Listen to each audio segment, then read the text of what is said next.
Written on the pages of the great book of nature lies a truth so profound that it has beckoned men and women throughout the ages to seek its wisdom. We will continue this quest and study many stories of humanity as we search for this light. On this journey, we will examine philosophy, religion, and science to uncover the hidden mysteries behind myth and legend, using the symbols of universal Freemasonry. Welcome to Legends of the Craft.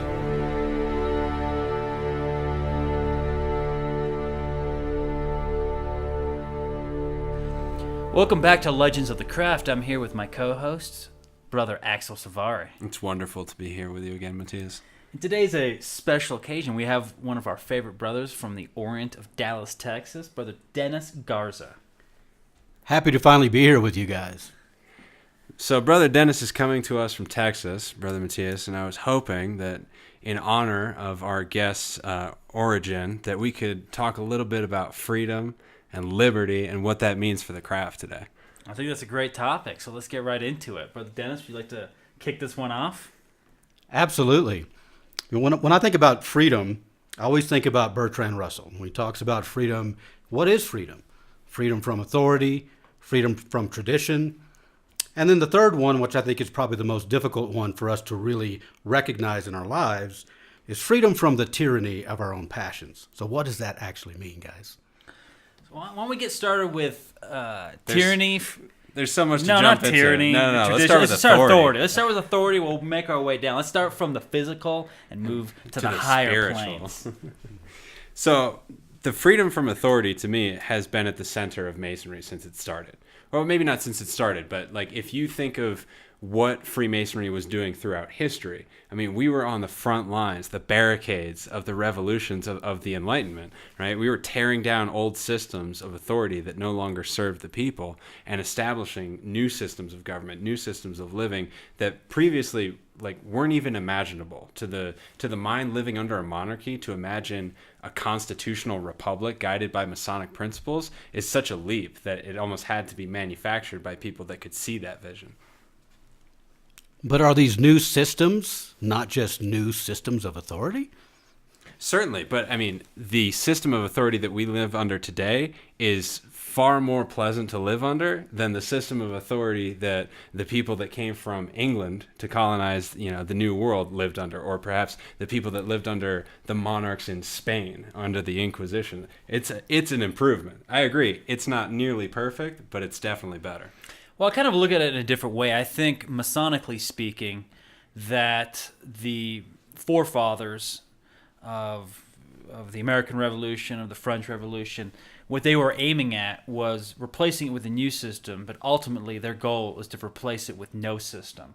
We are gradually incubating humanity to the point of each man being his own king, being his own ruler. And when I say men, I mean men and women too, but I'm using it in the capital M sense. Well, I think they envision something, not necessarily a complete absence of systems, because obviously many of them were Masons, and Masonry is very systematic, it's hierarchical, it's organized. But the keynote of Masonry is that everybody joins of their own free will and accord. It's a system that's organized by free choice. All the systems that they saw at the time and all the systems that we live under are not systems of free choice. Everybody is subject to the whims of the leadership of the patch of dirt they happen to be born on. That's not a voluntary system. Freemasonry is a voluntary system of authority that functions very well, precisely, I think, because people come to it of their own free will and accord. And I would agree. I think that is something that they had hoped that they would be able to craft. But I don't think that the 18th century mind was quite ready for that just yet. Brother Aksel, I can't argue any of those points because that was the point I was trying to make. Nevertheless, I got a question for both of you. Is there a difference between liberty and freedom? And if so, what is it?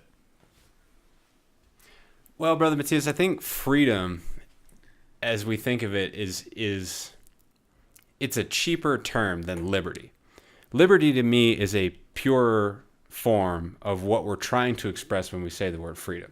Because when you hear the word freedom, how is it used in your like daily conversation? Oh, I want the freedom to do this, the freedom to do that, the freedom to do this. To me, freedom isn't about being able to do certain things. It's not about being free from restrictions. And I think liberty is what we're getting at. Liberty to me is the ability of a human being to make a free choice. We all have restrictions laid upon us. We all have things we can't do. I'm not 9 feet tall. I can't rock climb very well. That doesn't mean I'm not free. I'm free because I have liberty. My liberty is I have the ability to make a choice no matter what circumstance is put in front of me. Whether I'm in a prison camp, whether I'm 4 feet tall, whether I'm 8 feet tall, whether I'm black, brown, white, fat, skinny, it doesn't matter. I can still have a volitional choice over how I'm reacting to all these things. How I'm living my life is still a free choice despite my many limitations. So I guess what you're saying is that you always have liberty. Even if you don't have freedom from authority, you do have liberty. You've nailed it, Brother Dennis. Freedom is temporary and conditional. Liberty is constant. We all possess liberty at all times. Our freedoms might change. I disagree with both of you. I think that liberty is a political condition. Liberty, we have liberties or we don't have liberties in our society or in the Chinese society or in the Russian society. Freedom is something that cannot be taken from us. Freedom is the choice you're talking about. So one is something that is internal and one is that's external. Liberty is external, freedom is internal. And that's kind of, I view the two terms, juxtaposed to one another. And we don't need liberty to be free, but it certainly does help when we live in a society where we can maximize our potential. Sure, I think we're both. I think we're flipping the terms, but we're both saying that there's a constant freedom or constant liberty and a conditional freedom or liberty, something that can be granted to you or taken away, depending on how your government is how your system of authority is structured. There's that kind of lesser freedom, like the lesser and greater mysteries. There's lesser and greater freedom. Well, I think that's why the U.S. Constitution says life, liberty, and the pursuit of happiness. The government can't give you freedom. You can only give freedom to yourself, but a government can give you liberty. I think this is an excellent conversation about the difference between freedom and liberty, because when we look at these three different ideas that Bertrand Russell is putting forward, freedom from authority, freedom from tradition, and freedom from the tyranny of your own passions, I think we see that split in these three. To me, those first two fall under what Brother Matias is calling liberty. And the third, freedom from the tyranny of your own passions, is what the true freedom is. That's delicious, Brother Dennis. That's really delicious. So I think if we can agree to that, then, well, actually, let me back up. I agree with it, but I think tradition being in the middle is 50% of each. It's 50% freedom, it's 50% liberty. Because traditions are rooted in society, but they're also kind of rooted in our own sort of, in our own psyche, right? Maybe I'm just making that up. Well, because they get agreed to. Every tradition is maintained by the acceptance of the people that follow it. And that's why traditions, I think, take longer to change than policy or the to me the government is like, it's the edifice of a society, but it's not a society. Like, the government is kind of the window dressing on a society. The society to me is really composed of traditions. Right? And traditions are formed, I think, by people that are fighting against the tyranny of their own passions. Like the traditions of Rome, for example, were formed by a small group of people that were fighting against certain aspects of their personality. They became a very conquest-oriented society because they had conquered a certain portion of their personality that drove them in a certain way. So the tradition is more of a base of a society than the government is. To me, the authority systems, they're so fleeting, they're so temporary, and they can change on a dime. So what I'm seeing here that you're saying is you have to have freedom from authority first in order to have the freedom to tradition. And then when you've evolved to that, then you want freedom from tradition, and you can begin to work on freedom from the tyranny of your own passions. Yeah, I would agree with that. I think it's if we look at it, we have a physical body, we have an emotional body, and we have a mental body. It's sort of the same thing. If you don't have physical discipline, you're not going to be disciplining your emotions or your mind. It starts with the body. Therefore, in this analogy here, it starts with the state. It's the first veneer. It's the first level. It's the outer expression. It's the thing that we can see. And, I think this is why people get so disappointed when government can't answer their problems. I mean, our society today is a perfect picture of the fact that people can't accept that the government is not what's going to solve your fundamental issues with reality. Like, that's on the third step. That's the tyranny of your own passions, right? So you have to get past this. To me, the authority part is the flimsiest, like, outer shell. It's the easiest one to break, right? And the other two are much, much harder to escape from tradition and from your own passions. I mean, that's something that you fight your entire life. But authority, like, you can fairly easily get out of that shell. It's interesting that you're saying that, because now I'm seeing this kind of turned on its head. And if we focus on the work of finding freedom from the tyranny of our own passions, it's almost automatic that it will flower into a freedom from tradition and a freedom from authority as well. And if we look at Masonry, what is it doing essentially? It's breaking down these three. Through the first, second, and third degree, we're literally subduing each of these. I think in the first degree, we're looking at a subjugation of authority. Mm-hmm. It's like, no. Here's an organization that's international. It's above flags. It's above authority. And it's beginning to show you that you can be your own authority. In the second degree, we use knowledge in order to combat superstition. Because to me, tradition and superstition are essentially the same thing. Well, they're side by side. I think one turns into the other. Tradition is a useful superstition, and superstition is a tradition that's no longer useful. Exactly.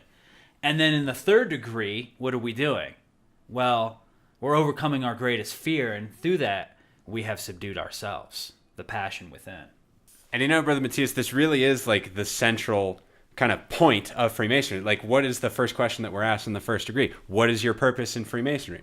To subdue your passions and improve and make a daily advancement in your Masonic knowledge. We are on this path. We are climbing this ladder that you just laid out. But the problem here is this is completely opposite from what Brother Matias just brought up. So in the first degree, you were saying that we're trying to battle or find freedom from authority. But in the first degree, what we're really doing is finding freedom from the tyranny of our own passions. I can't disagree, but I kind of see it a little differently, Brother Dennis, because we're being taught in the first degree that our goal is to subdue our passions and improve ourselves in Masonry.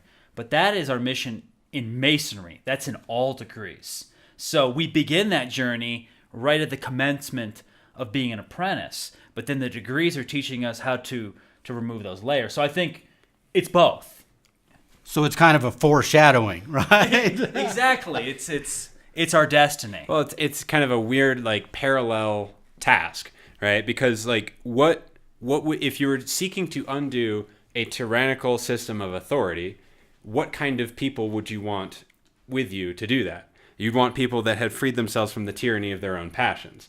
Like, you can't do the outer without doing the inner, but you also can't do the inner without having that translate naturally into wanting to do the outer work. Like, if you're freeing yourself from your own passions and by doing so, all of these misconceptions and superstitions that you've been raised with are starting to fall away. I mean, I would think, and certainly it was the case for me, I suspect it was the case for you, Brother Matias, and Brother Dennis, as a native of Texas, I'm sure it was the case for you. How would you not start to also question the worldly systems of authority? Right? Because in Freemasonry, we're given such a perfect vision of what a system of authority can do, what it can do for human beings. And why would we also not want to direct our energies outwards towards the systems of authority that we can clearly see are failing all around us? So, again, I think this is my third time agreeing with you, Brother Aksel, but it still leaves the question of how do we do that? We're talking about all these grand concepts and ideals. We're talking about overthrowing authority and tradition and, the tyrant within. But how are we going to do that? Let's make this practical, gentlemen. Well, I think the first thing is to recognize that it's not going to be an individual that does this. Like, how many people have fantasies of single-handedly overthrowing the oppressive governments of the world? a lot. But I think one of the first things that Freemasonry teaches us is that we're not working alone, and that we have to look beyond ourselves, that we're not going to be the saviors that liberate people single-handedly from tyranny. And we need to first start focusing on gathering support. I love that you use the word recognition, because I think that is the key here. But what we need to recognize is that there is a tyrant within ourselves. And that's the first recognition. That's the first practical step, is to recognize that within yourself. If you can't make that recognition first, then there is no second step. Hence, the use of the chamber of reflection. We start our Masonic journey by entering a small chamber in which we must reflect upon ourselves. We're looking into a mirror. So we are to identify the tyrant. We must see ourselves. And that is the symbol of the mirror, the ability to see oneself naked and for what one is. And if you can't start there, the rest of the journey is folly. So it's not only looking into a mirror and seeing yourself, but allowing to see yourself in other people as well, allowing everything around you to be that mirror.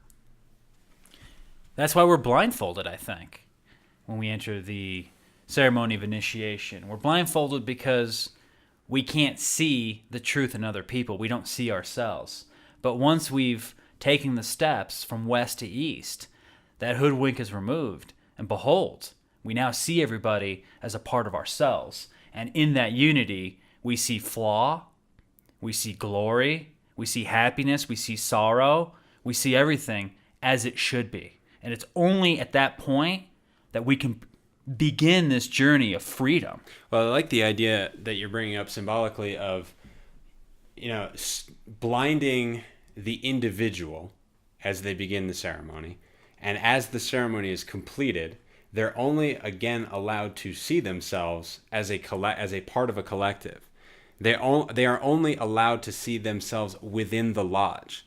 Like there is no individual person anymore. I mean, there's a person there, but they are a part of something bigger. And that's the first sight that you're reintroduced to, right? Is you among others. Like you go into it in a state of ignorance because of your self-focus. And then when that hoodwink is removed, you see yourself as part of a group, as part of a larger thing. That's the first step to undoing a tyrannical society, is reintroducing the concept of society as something that is harmonious, something that flows, something that you entered into of your own free will and accord. It's really interesting what you brought up, because you're being reborn into society. When we're born the first time, we're born into our individual lives.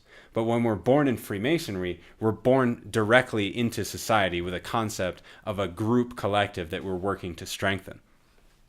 And even more practical for me is to begin to start to look at your individual relationships, every relationship that you have.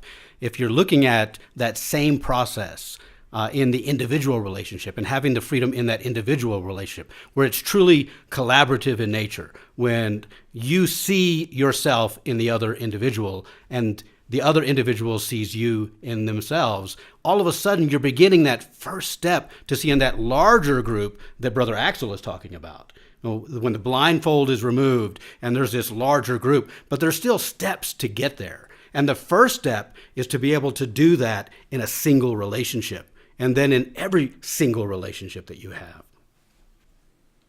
This journey, I think many people believe, is one to remove the superstitions, the dogmas, the conditioning we received as children through our religion, through our families. And I think, yes, that does take place, but the freedom aspect of this is what we replace it with. Dogmas aren't bad. We need dogmas. The question is, will we use the dogmas that we were given as children? Or will we choose new dogmas by our own free will and accord? Things that we truly have come to by our own steps. So again, I don't think dogma's bad. I think we just have to choose the dogmas that are a perfect fit with who we are. Well, I think that's kind of shown to us in the seeming contradiction of Freemasonry being a structure of rigid authority and hierarchy. Like, how do we resolve that? Well, it's the idea that, like, once you get rid of something, you have to replace it. If in the building craft, like if you're going to build something and you're going to knock down a structure, well, you have to replace it with something. Otherwise, you've just destroyed. If you're going to build and there's something in the way, or if there's something that's blocking what you want to build, yes, you have to destroy it. But you then have to fill that space. Otherwise, you're not building. You're not engaged in the act of building. So I think that you're absolutely right. Like when we create this vacuum, that vacuum wants to be filled with something, and that's what Freemasonry is doing. It's taking away these old patterns of authority, of a tradition, of tyranny within yourself, and replacing it with properly founded authority, sensible traditions that are not based on superstition, and instead of tyranny within yourself, real leadership within yourself. Because Freemasonry has been called like a generator or a school of leadership, but it does that by instilling the idea that there is a leader within you, and you have allowed it to become a tyrant. And it's time. And the first revolution to be fought is the one within your own soul. So it's almost like I'm trying to understand exactly what this means, and I'm thinking the freedom that we're really looking for is not freedom from this particular system or this authority. It's freedom from making that particular system or authority eternal, right? Or allowing it to become crystallized in its own form.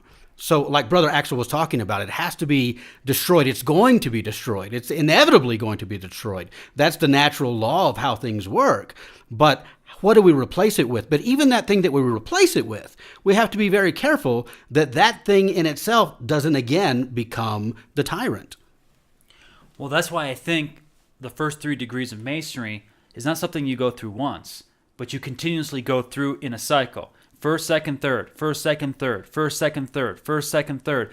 We're in an endless cycle in which we remove all these things, replace them, and then we got to do it again and again and again. Because life isn't stagnant. It's not static. There's no end. It's something that we have to continuously do. And as we move maybe through space and time in this cycle, like let's say like a double helix, maybe it gets easier or maybe it gets harder. It's different each time, but yet it's the same. I would say, yeah, the constant is it gets different. I don't know if easy or hard is necessarily like the right way to think about it, but it's going to get different, but also be the same. Like the story of the first 3 degrees of Masonry is timeless. It's eternal. You could take what is told in those 3 degrees and apply them to any period of history, whether it's the past, the present, or far into the future, and you're going to find those principles acted out again and again and again. It's the essential human story. And I would completely agree that it's this ladder that we've talked about. The freedom from authority, the freedom from tradition, the freedom from the tyranny of your own passions. That's really describing a simplified version of the hero's journey, which is, in my mind, a big portion of what the first 3 degrees of Masonry are telling us. They're awakening the hero's journey within us, which I think is the double helix pattern that you're talking about. And I'm hoping what we would find is a more evolved journey each time around. And I think that's what we're looking for. So you get to the top of the winding staircase. And how many times do you see this? Someone gets there and they have this feeling like, I've arrived, right? Look at this amazing view. And then they don't want to give it up. They want to keep it. And because they want to keep it, because they're not willing to give it up and go through the more evolved cycle that is the next cycle, they end up losing it. It ends up, they die with the structure itself. Well, it's like the hero's journey. Like the essential part of the last quarter of the hero's journey is the return home. It's going back where you started, bringing what you found and putting it back where it belonged, which is where you started in the first place. We do 33 degrees in Masonry, and I think, well, why 33? Why not just 3? And we just repeat those 3.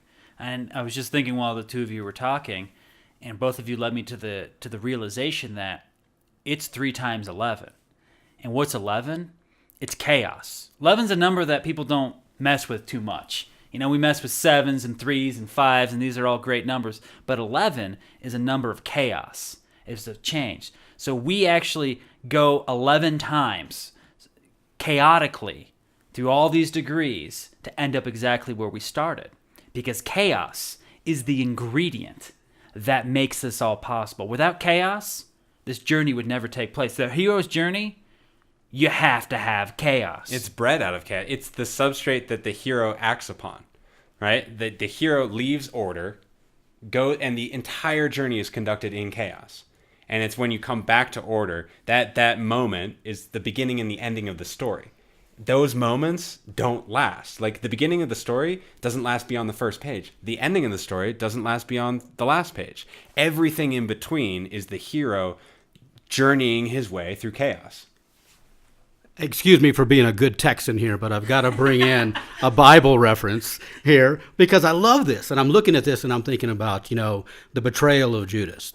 And then what was there when there was a betrayal of Judas? There was 11, right? There was 11. And the number of completion came at 12 when who was introduced? But Brother Matias. Brother Dennis, it's actually Matthias, not Matias. Brother Matias, language is actually fluid, and as is pronunciation.